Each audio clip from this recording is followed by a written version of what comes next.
Welcome to the Motormouth YouTube channel. I'm Zach. I'm Andrea. And we're doing a follow-up video to one we did last week talking about the federal government getting rid of the EV rebates because they've run out of cash. Quebec is also stopping in the next several days because they've run out of cash as well. So we're going to read out your comments. And they were really great comments and definitely broad, one end to the other end.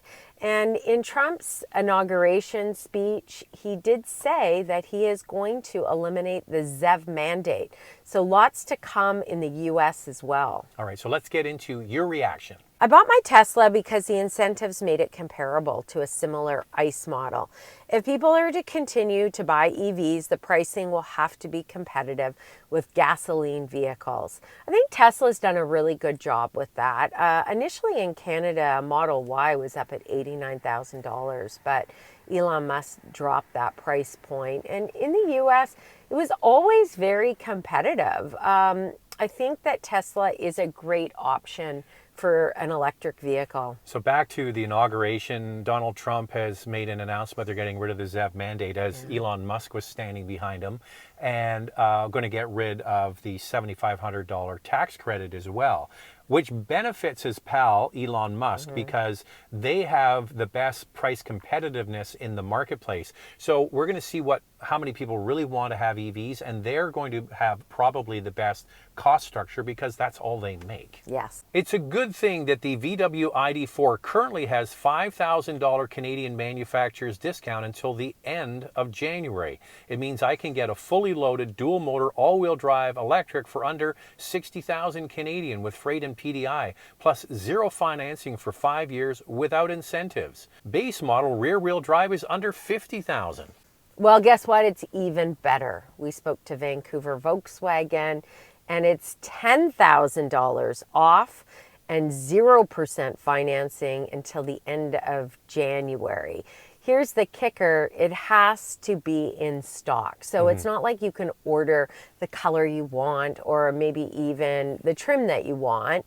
It has to be available and you have to pick it up by January 31st. So I've been saying for many years, I would love to see car manufacturers compete for your dollar. They've been doing that for over 100 years, and they're excellent at coming up with ways to get you to spend your money. So what we're going to start to see, in my opinion, over the next 6-8 months is maybe pricing similar to what you would get with a rebate, or maybe even better to entice people to buy. It's going to be interesting to watch. And Ford has also announced they're going to honor the $5,000 rebate until the end of January. And I've also heard from you that Kia and Hyundai are doing the same. Chevrolet General Motors is doing. So if you're in the market for an EV until the end of January, look and see. Some are offering a similar discount, and in the case of Volkswagen, even better. There's some good deals to be had out there. They're too expensive for me, even with rebates. In a way, I kind of want them to get rid of the rebates so that car manufacturers can make it more affordable. Hybrids are better, in my opinion. Best of both worlds. Well, a lot of people to that comment said that the prices were artificially high. To reduce the price with the incentive was basically going in the pocket of the manufacturer. So I think that's a real theme we saw with comments. And I also think that hybrids do work for a lot of people. You don't have to plug them in. Even a plug-in hybrid, you can use a level 1 charger. You don't have to invest in a level 2 charger. And that kind of brings down your expenses. You see with Toyota, with the RAV4 hybrid, there's a variety of trims to choose from. So if you don't have the budget, you can get a lower trim, reduce your emissions, and save at the pumps. It's a good thing. Rather see the funds go to improve EV charging infrastructure. Already many manufacturers are putting out incentives, just like the good old times with ICE vehicles, which is kind of following along on what some of the other comments have been. Do you know what frustrates me in Canada? So we have a carbon tax, and we have to pay that tax. But where does all that money go that we are paying? It goes into It goes like this. It goes out of your pocket and goes into the pocket of the government. It goes into into the general revenue, general budget. And the issue I have with that is if you're going to have a carbon tax, have a carbon tax, but put it back into transportation. So if people want to take the bus, or you want to have a subway that's coming from the suburbs, something that's faster, so that people aren't sitting on the highway in bumper to bumper traffic. It drives me crazy. Yeah, so when the carbon tax was first introduced in British Columbia, and by the way, British Columbia was the first jurisdiction in North America to have a carbon tax, and the highest carbon tax in North America, the highest fuel prices in North America are right here where we live. It was, the money that was collected was going into green initiatives, transit, all of those kinds of things. The current government came in, they changed that. They just said, no, it's going into general revenue. Well, what happens with governments when they get money in their pocket from general revenue? They spend it on all kinds of things, and not keeping their eye on the ball. Could you imagine if they said, we're going to not stop building subways, we're going to not stop expanding our transit system, we're not going to not stop doing all of those things? We would be so much farther ahead today. It's a head scratcher. Our boys take transit all the time to get to work, and it's just easier. They get there faster. They don't have the traffic that many people are dealing with. And in Vancouver specifically, our municipal government has set up our area for people to bike and to take transit. So when you do get on the road in your car, it's a bit of a gridlock. So they love transit. They wish that the government invested more into it, because that is what they take a lot of the time. I live in the prairies and love my Kia Niro plug-in hybrid. The rebates definitely made a difference, and driving without refilling does provide a huge benefit as well. Would be more thrifty without the rebates, but it would be a hard pill to swallow going back to ICE. Yeah, and I'll read one here, Andrew, just to follow up on that. I just canceled my order for a Prius Prime due to the withdrawal of the federal rebate. We lost the provincial rebate last year, which was $3,000. So you obviously live here in British Columbia, and now the $5,000 federal one. That means the car will cost $8,000 more plus taxes, and financing more than originally planned. So there's going to be a lot of people that had maybe thought this through. They luckily got theirs. They're going to walk away. Yeah, I've heard that a lot from viewers, whether it was from a direct message on Instagram or on the post that we put out recently saying, would you buy an EV without the rebate? And that's what people said, is that, look, it really benefited me because I was on a tighter budget, but they weren't buying $60,000, $70,000 vehicles. Those people were also getting a rebate to entice them to buy them. So I really think in some ways the rebate did help people that were on a tighter budget that did want to get into an electrified vehicle. Well, my idea was the reverse rebate. The biggest rebate is on the cheapest car.